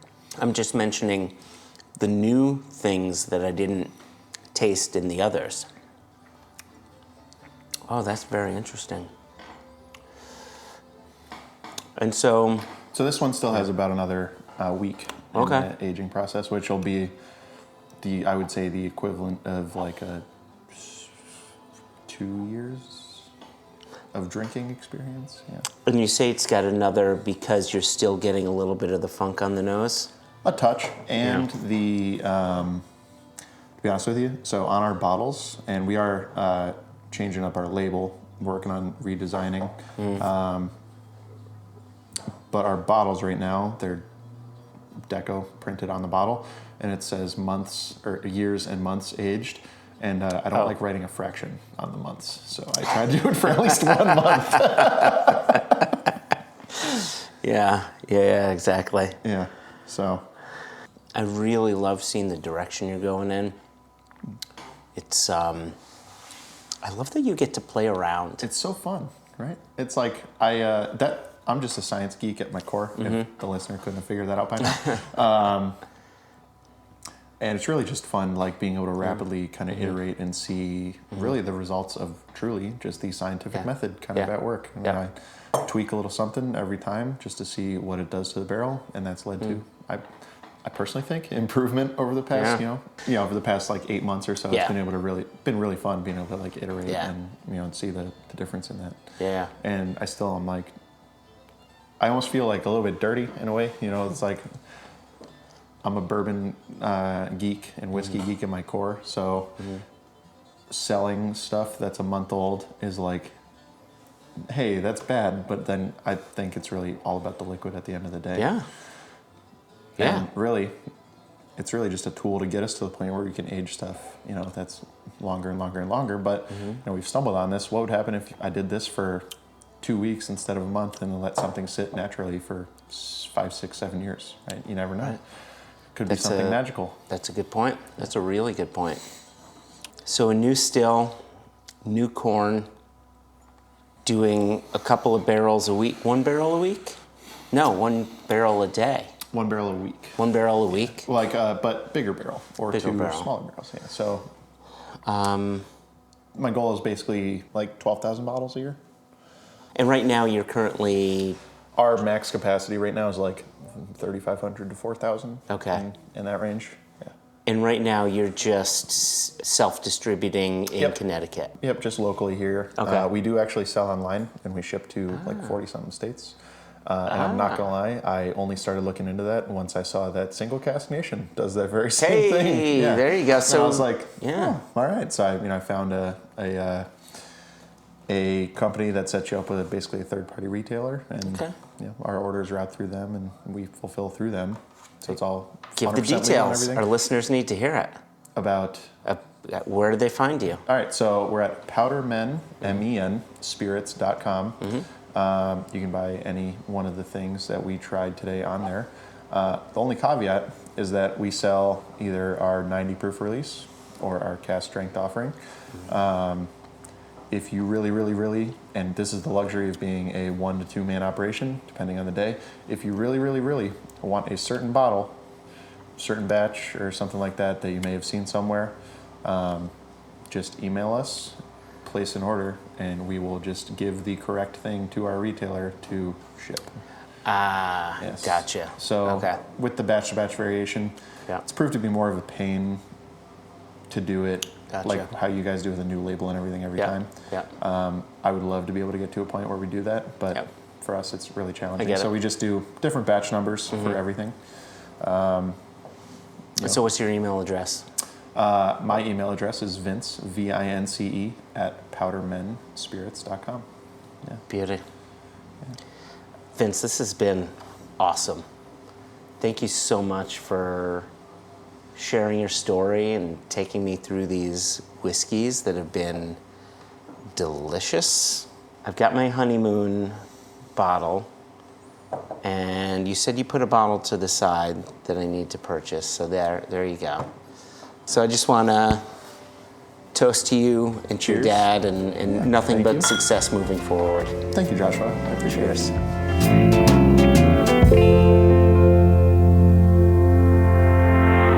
A huge thanks to Vince for spending so much time and taking us through that process, which upon first blush sounded insane. And then as you go through it, makes absolute sense. And I love the thought process as he's building it out and as it's evolving. I really enjoy what's going into it. And here I am. I'm drinking what I went home with, which was the latest batch. I think this was batch 10. So that's what I'm drinking right now, and it's graham crackery. It's got a rich texture to it. There's a lovely spice going on to it. And what are we at? What's the ABV? 52%. Oh, I think this was the one that was like it went in at 52%, and then the ABV went up, and then it went back down, and then it just stayed at the entry proof, which was great. That's such a crazy concept to me, the idea of it going up, I guess because I live in Scotland, and famously that's not really an issue we have very often. So the idea of you putting something in a cask and it getting hotter instead of the angels taking it away is, always sort of blows my mind a little bit. Super cool. Super great whiskey. And then in the back, I don't know if you could see it past my afro, right there. That's the honeymoon cask right in the corner nice. There. Yep. There you go. That was a fun little detail to the process of him talking about what they were doing. I feel like we're in the spoiler. We can do the spoilers now. Everyone's everybody understands the process. Everybody's, I think, is maybe taken aback. So hopefully everybody is sold. Hopefully everybody they're buying into it and they get it. Hopefully there's no skeptics here, because I'm vouching for this. I believe in what they're doing. And I urge people to check them out, to go to the website, to get a bottle, support them, what they're doing. Small Pop and Son. I was going to say mom and pop, but Pop and Son operation. And check them out. I think what they're doing, they're making proper, good whiskey. And let your skepticism be I don't know what the word is, but yeah, Banished. let it be banished, dispelled, if you will. Even better. Yeah, there you go. So yeah, All right. So go ahead. I'll let you So talk my first point that I wanted to bring to your attention is I love some of the words that I heard were great. For example, Wapsie Valley Corn. Yeah, isn't that great? That is great. Conjured up all sorts of like mad ideas in my head. I have had a little look. He's right. You're right. It is very pretty corn. Mm-hmm. If corn can be pretty. Yeah. I think so. Yeah. I always want to know though, if you made that into popcorn, not change different, do you get different flavors of popcorn? No, it comes out, it pops, and it's got that same white interior, and it tastes the same. It just looks nice and pretty. Yeah. I was. I mean, to my palate. I mean, there may be popcorn connoisseurs. We should find some popcorn connoisseurs. Okay, right. That's my mission for 2026 to get on the podcast. Write in if you are a connoisseur of popcorn. I liked all of it. I loved the origin story. I like the idea of it being, first of all, I think being a blaster sounds like a ton of fun. Who doesn't want to blow shit up? Sounds great. I like the idea of some sort of slightly forbidden little hidden away still in Northern Carolina that you said had to be accessed with a canoe. That sounds great. Sounds like the American dream moonshining somewhere else. I like the idea of it then becoming legal. I like the idea of somebody saying, sure, shove a still in your living room so that when you fall over it every day, you remember that that's what you said you were going to do. That's great. That's very much my approach to keeping whiskey in my living room all over the floor. I think it sounds really fun. I really just enjoyed listening to you guys getting really nerdy when we got into the technicalities of accelerated aging. Is that what we're officially calling it? That is officially what we are calling it. Okay. I didn't know what an auto sham was, but when he said it's a big heated thing, I was like, oh, yeah, they used to in some of the kitchens I've worked in. Yeah. So I did understand that. Yeah, it looks like a giant industrial refrigerator. If just from the outside, it's what it looks like. The only thing that I have come across recently that it instantly made me think about, and you two love it when I bang on about this distillery, but the guys up in Finland in Kira Distillery have recently done a bunch of experiments where they took casks and put them into a sauna. So they've also done like an accelerated aging, heated maturation thing. Although I don't think they leave it in there for huge periods of time. They're not trying to cook the whiskey, but I have had the liquid. It's very interesting. So that was what it made me think of, the idea of like a heated cask. So when they do the sauna accelerated maturation, what does it do? What makes it more interesting? How does it change the liquid? So they've tried a bunch of experiments where they have different sauna temperatures. Maybe I should get Callie on here to explain it better than I am doing. But they've done it. So I think they're not certainly not leaving it for like days on end in a sauna. It's hours rather than longer periods of time. Okay. And it's to see what that kind of, when you open up the wood, what that does to the liquid. Yeah. There's another distillery that I've met recently that maybe I won't name drop here in case I get a chance to interview them, but I am fascinated by this concept. And it has caused a whole bunch of chain reaction conversations with other people in the industry that I found myself asking distilleries.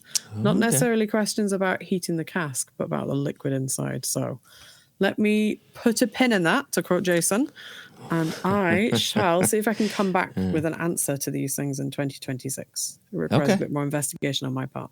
But I like this idea of kind of manipulating maturation, seeing what we can do and how far we can take it.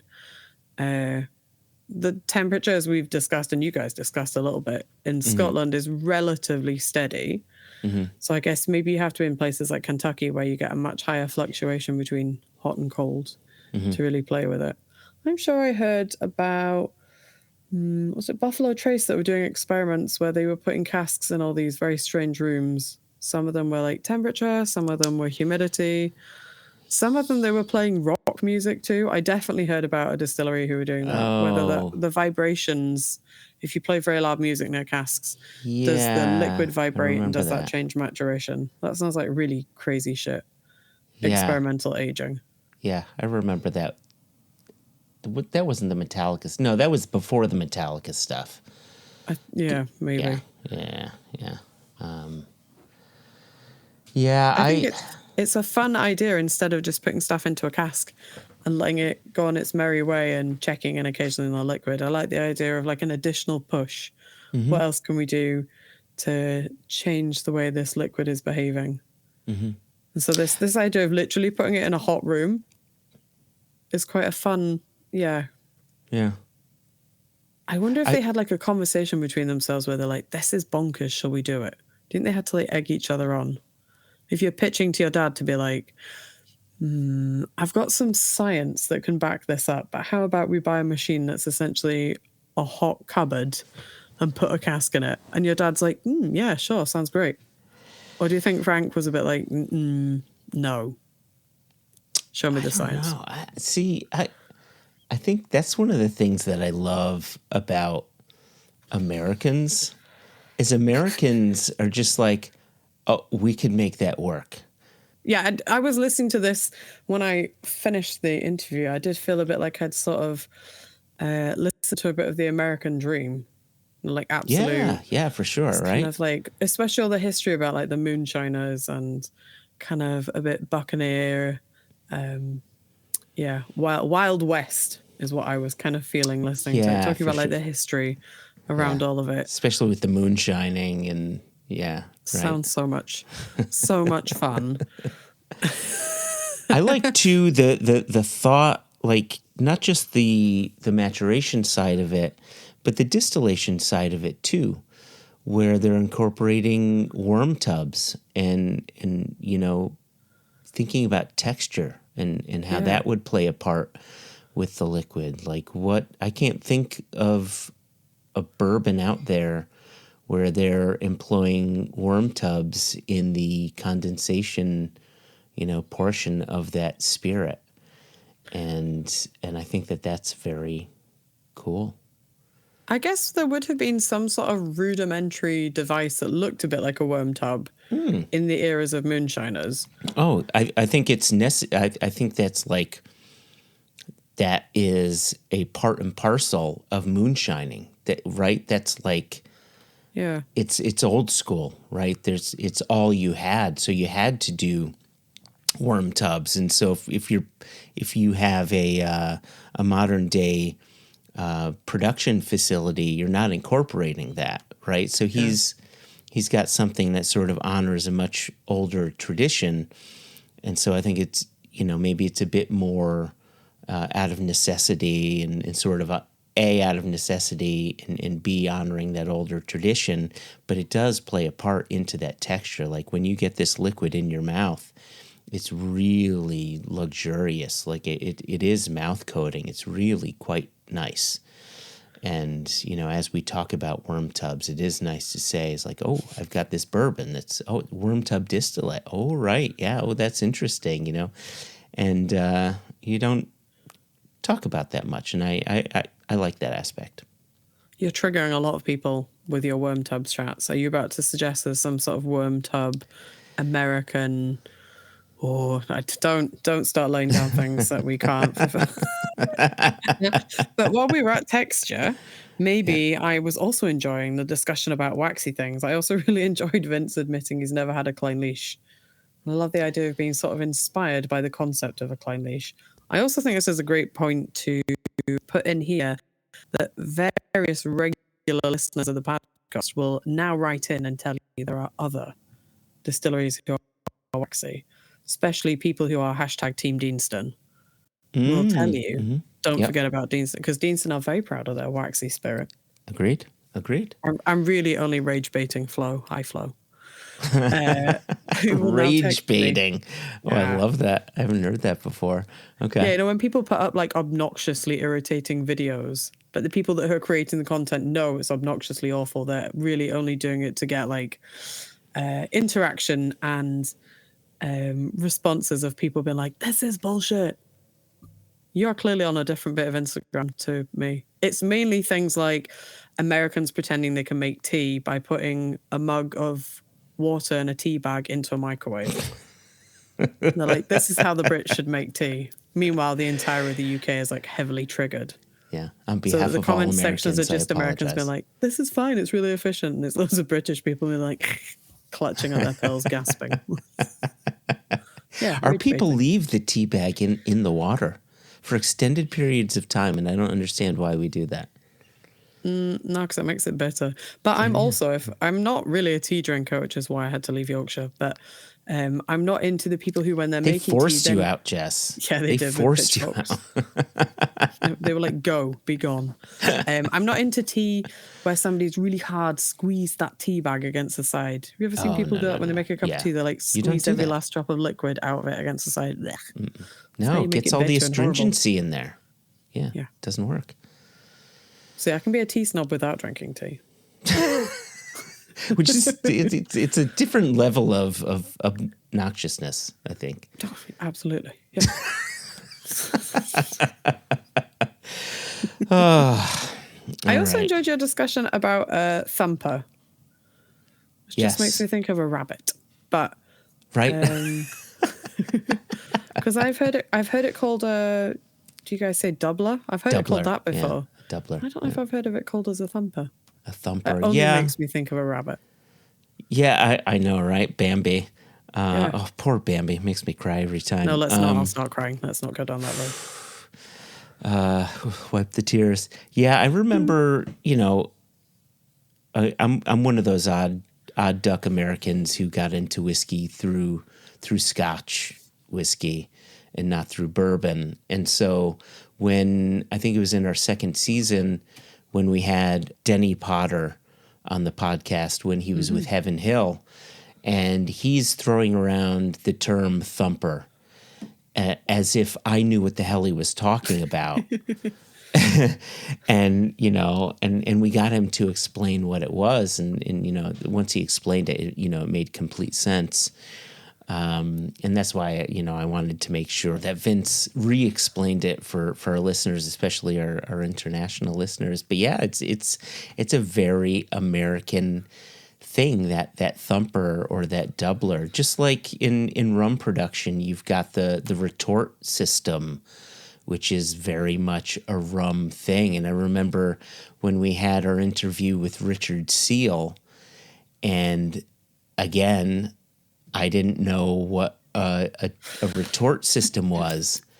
Every rum geek in the world reached out to us and said, "You don't know what a fucking retort system is?" And just gave us the tongue lashing. And so yeah.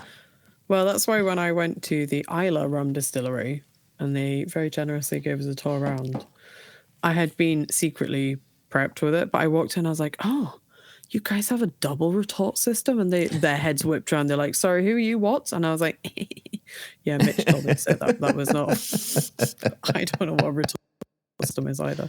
Except I know when I'm looking at it, it looks different to what I'm used to in a distillery." And then they told me all about it. Ben was very patient. So the other reason I was thinking about the thumper was it got me thinking back to our interview with the guys at Cabrach Distillery up north from here. And they have a little still that is not, it's not quite, when I went away and thought about it a bit more, it's not quite the same as what a thumper or a doubler does. But they have a little thing that they've called the buck still.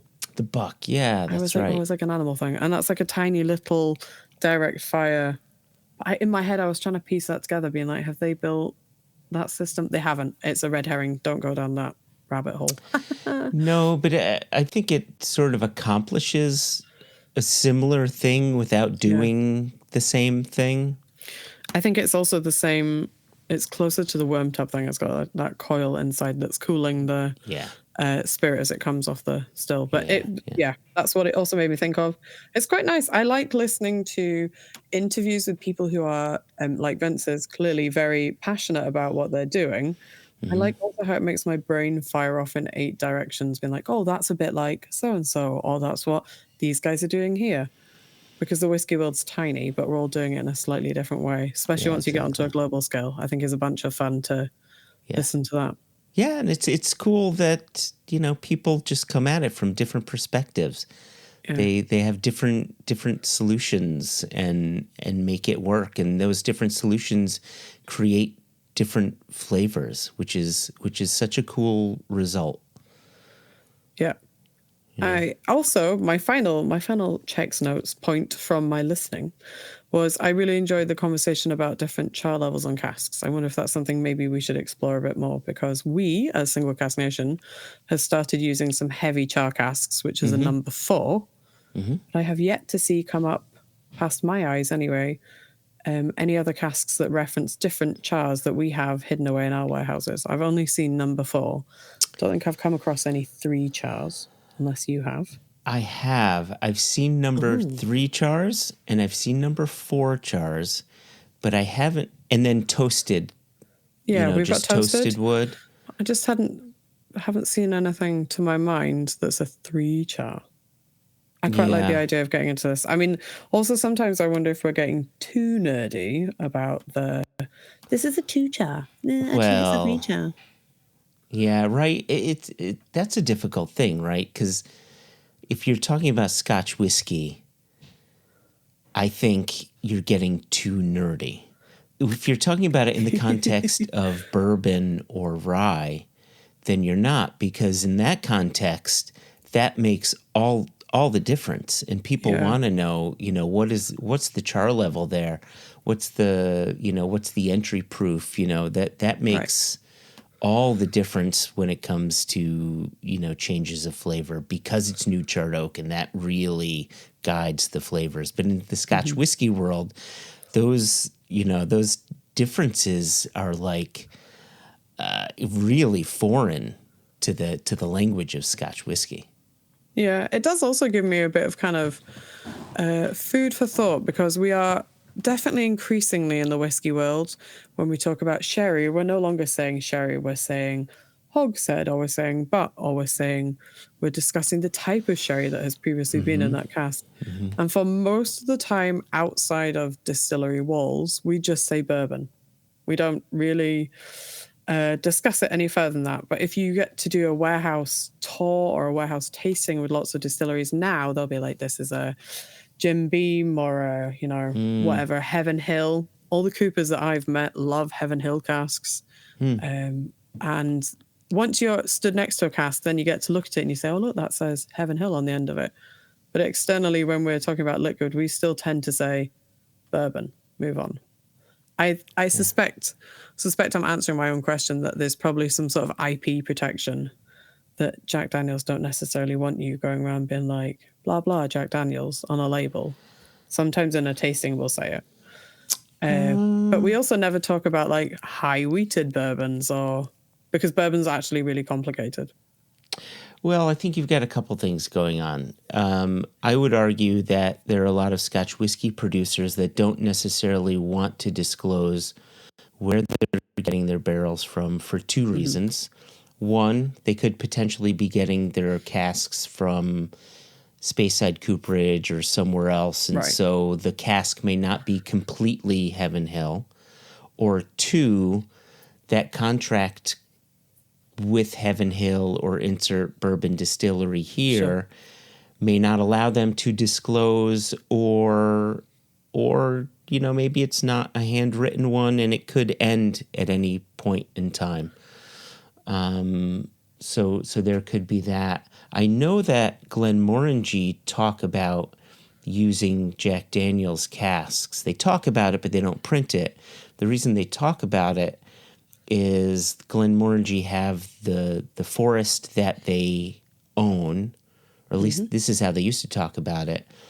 They harvest the wood, they air dry the wood after it's been, cut. They build the casks, they send it to Jack Daniels for them to make whiskey with, and then Jack Daniels sends them their casks. So that used to be the process. Now I'm going by information that is pre-COVID information, and things may have changed. But that used to be how Glenmorangie talked about things, but they didn't really put it into print. Which I also wonder if this is all just too many words when you want somebody to be trying the liquid that's in front of them on the merits or the experience that they're currently having, instead of it being here's a extremely long backstory as to how this liquid ended up here. Maybe that's part of it too. They just want it to be a little bit of a tidier story. That could be. Like, how many people are so interested in that backstory, and how many people just want a well-priced, good-tasting whiskey. Right. Yeah. I've definitely put this down there's an investigative wormhole here for me to have a little poke about at next year. But I really enjoyed listening to you talk to Vince. It seems like you also really like the liquid, so I'd say all around a good experience. And I would add, I really liked Vince. He's a very cool guy. Yeah, he seems it. Yep. He's a blaster. Who wouldn't be a cool guy if you've been a blaster? Master Blaster. Master Blaster. Oh, do you think they have a club with badges? I'd join that club. Oh my gosh, they have to. If they don't, they need to start it. I would argue that Vince is so cool that he's dynamite. Oh, have you been sat on that? Have you had that filed away? The whole time. I'm so sorry. I'm so sorry, listeners. And that's what I'm going to get us out on. All right, that seems like a great place. Quickly. To our listeners and to our viewers, I feel bad you weren't able to look to gaze upon our visages for this episode, but you did get to hear our voices. If you've got any questions that you want to send in, maybe you have a question for Vince. You want to dig in a little deeper into his processes or anything like that. Obviously, you can email him directly if you want to just look for his website for Powdermen. But if you want to send it in to us, info@singlecastnation.com. And, normally we will be having our episodes on YouTube, and you can see our faces, so you can subscribe to us on YouTube. And, hey, head over to Apple or Spotify or the other platforms and like us, give us a 5-star review and, all that stuff. And I guess I would say until next time, we raise our glass to you and we'll say cheers. Cheers.